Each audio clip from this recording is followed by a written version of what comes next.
point, Dre, because here's the thing, just like anybody else, until we were faced with it, it's like I really didn't care about it. Not that I didn't care, but I knew there was a threat. I knew there was opportunity for us to have some issues. But it's like anything else, until it's you with the crosshairs on you, now suddenly stuff's become real, right? And now you're really sensitive to it. No, let's keep it real. And even in the enterprise, right? The big decision makers on large projects with millions of dollars that they're throwing at the fence to make this initiative something amazing for them is not looking at security as a strategic thing that needs to be part of the entire build, the entire project, and then the life cycle of that project, right? They're looking at it as a point of measure, saying, all right, I've reduced my risk enough, but it I can't value that more than the total outcome of what this project's supposed to be. So I don't need security until I need security, right? And then the challenge there becomes, well, your impacts are a lot larger later on if you don't invest in that from the beginning and you educate people, you groom that environment to be a healthy, secure project the entire time. The reality is that's how we think. That is a mentality from in the early days when I was involved in network security, it's the same thing, right? You have stakeholders and certain organizations that need these things to accomplish their project, whether it's technologically driven or not, where their security as part of that costs them too much in terms of resources, time, financial budget, et cetera. They push it to the back burner until something happens. And then it's like, oh, shoot, wow, all of our credit card information and so, our credit reports are out and on lists in the black web. That's a problem. That's a problem. Hey, give us that link again. What's the resource for everyone so they can go check it out? Blog.sucuri.net. So SUCURI.net. Blog.sucuri.net. Nice. And we'll make sure that goes up. And folks, I've gone there often. I find interesting things to share there. And as a marketer, as an agency that does marketing, even though security doesn't really fall in there, to me, I feel it's a responsibility across all of them. Website, content, email, online. I mean, all of them. Everything in there can be impacted. And Dre, just to repeat, I like what you said. It's not an expense. It's really an investment. Because you know what? And that's, look, we've changed a little bit. You talked a bit about the acquisition in the early days through that transaction. We were really looking to acquire customers. That was the game. We wanted to come in and help secure one by one. We were a consumer-based product. We aren't anymore. And what I think is important to understand is that we do all have an inherent responsibility if we're online, if we're touching marketing, if we're touching sales, if we're touching anything on the business side at all. We need to understand that security is something that needs to be in place from beginning to end, because we stand to lose quite a bit if all of a sudden our marketing efforts go out the window because we're serving Viagra ads, or our sales drop because Google's blacklisted us. These are real things, and they're real things that are happening every day at high percentages because people aren't implementing these things. So we do got to think about security as something that we all are responsible for. We now want to approach companies like yours, agencies, hosting providers, folks that have large footprints, that have the opportunity to educate people about those inherent risks and about those controls that they can implement so they reduce the risk of having their business and their livelihood at risk later on. They have a strong and large audience, and they're having that discussion. You're having that discussion with your customers now. You know why? Because they've been hacked. Yeah. And what those people want to make sure of is they don't get hacked again. They don't give two hoots of what they're using or how it's done. They don't want to be hacked. If they're hacked, they want to be cleaned up. And once they're cleaned up, they don't want to be hacked again. Yeah. So we, as service providers, need to be able to give them an end-to-end security solution. Again, when we think about security, it's not just this encryption piece, SSL, that Google's telling me that I need to implement because if I don't, my SEO is going to dump, or I'm going to get a warning on the browser or whatever else. It's end-to-end. We need to make sure we're monitoring our websites for any points of compromise. We need to be protecting and reducing the risk of any of that traffic ever hitting the environment. We need to do that from the edge, because if not, we don't have the opportunity to protect against availability loss. Right? We need to make sure that we have remediation capabilities in the event we do get hit by something, because it happens. Like you said, it's not a matter of if or when. I ride a motorcycle. I've had 4 Harleys. I've dumped one. It wasn't my fault. Some knucklehead dropped in front of me when we were trying to get on the freeway there in Temecula off of Winchester. Next thing you know, I'm dropping my road key. It happens, right? We need to reduce risk, right? So we're wearing shoulder pads, we're wearing helmets, we're doing all this stuff. So we're talking monitor, we're talking the protection piece, we're talking remediation. Encryption is certainly a piece of that. And all that communication, A to B, needs to be encrypted. No one needs to be seeing that. So if there's any transactional data going through there, you're filling out a form That should be all blocked off, right? And the last piece that we often forget about is like, hey, oh, it's awesome. That sucks. You got hit. We've got a means to fix this for you. Do you have disaster recovery capability? So do you have backups in place for us to come in there and fix those things that were maybe destroyed by this attack? So that, to me, it comprises really that whole end-to-end website security piece and all those components that we need to be thinking about strategically. That, again, the customer doesn't give two hoots about. They just know they need it. That's the stuff that we need to provide them. And that's kind of where our head's at around how we want to approach the customer, how we want to approach service providers as their security service provider. Sure. Because, I mean, quite frankly, they don't need to spend the time or resources on it. It becomes a cost center to them.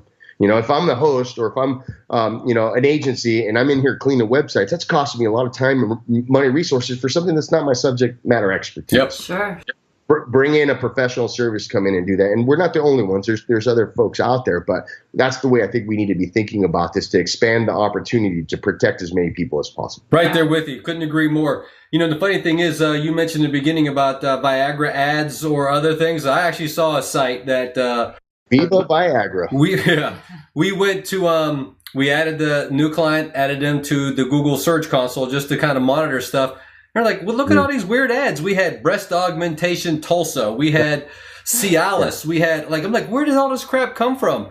So let's talk about that for a minute, because how do folks even know if they're hacked or not? Because in this instance, they didn't know they were hacked. It was only until we added them to our Google Search Console and found all these weird pages that we had to go and start digging around and finding things. Wait, Charlie, throw that back one more time for me. What tool were you using to do this? Google Search Console.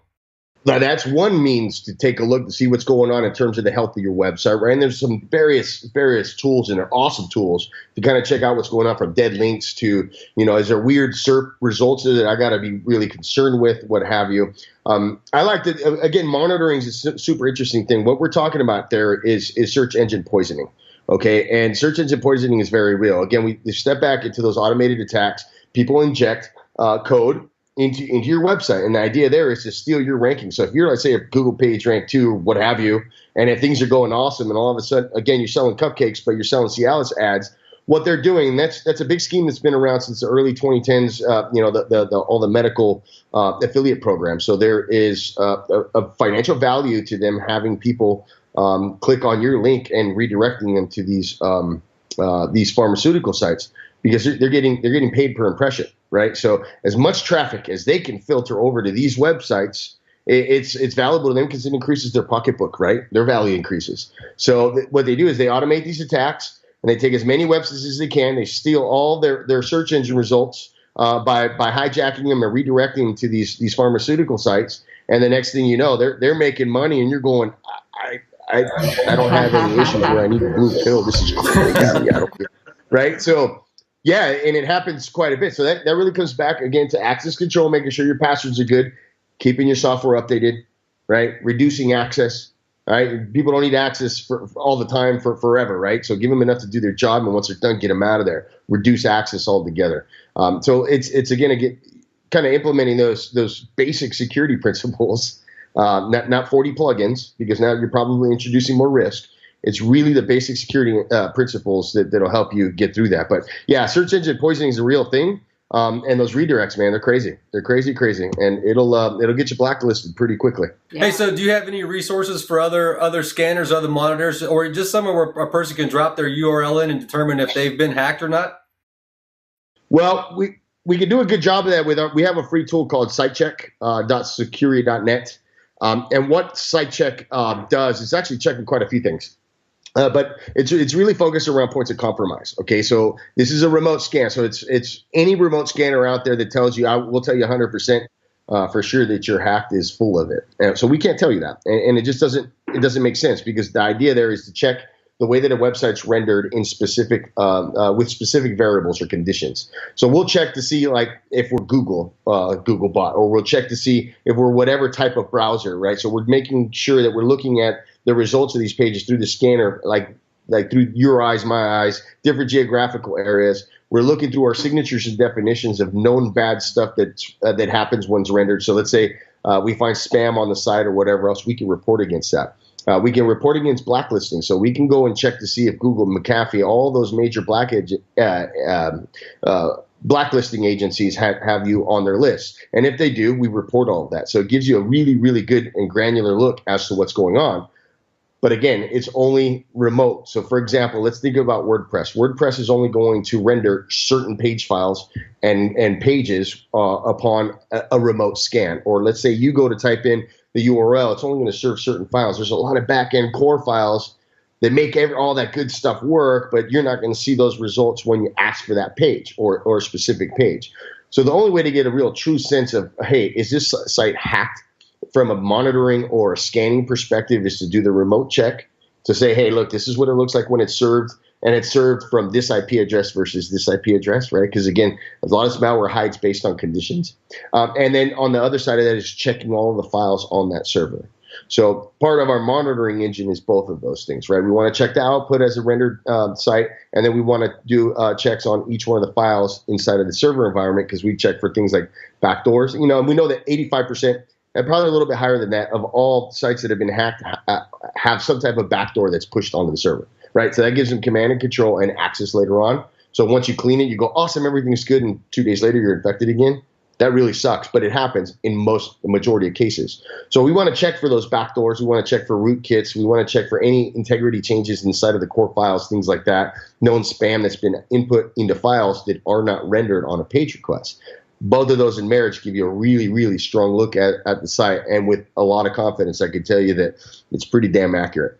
There are other scanners out there, but I got to put my money where my mouth is. I'm telling you, it's the one. We actually used that on a client site over a year ago, and the same thing. I mean, he's a famous blues musician, and he got nailed. So when we did that, we saw, you know, the Vialis, the Michael Kors, the Air Jordans. Jeezy, big Jeezy. Well, I don't even know what that is. I think it's shoes, but I don't even know. I don't know. We didn't click on it. But I mean, it was great because, again, we couldn't see it. We're going through his pages. We're going through the back end of his site, and WordPress couldn't find anything. But, you know, your results showed all this crazy stuff. And then I think it was like in the matter of 24 hours, like you guys went in and, you know, knocked it out and cleaned it up really quick. Painless. I mean, we like, to your point, the untrained eye wouldn't see it, wouldn't know what to do, and we'd be hours and hours and hours just, you know, racking our brain trying to find it.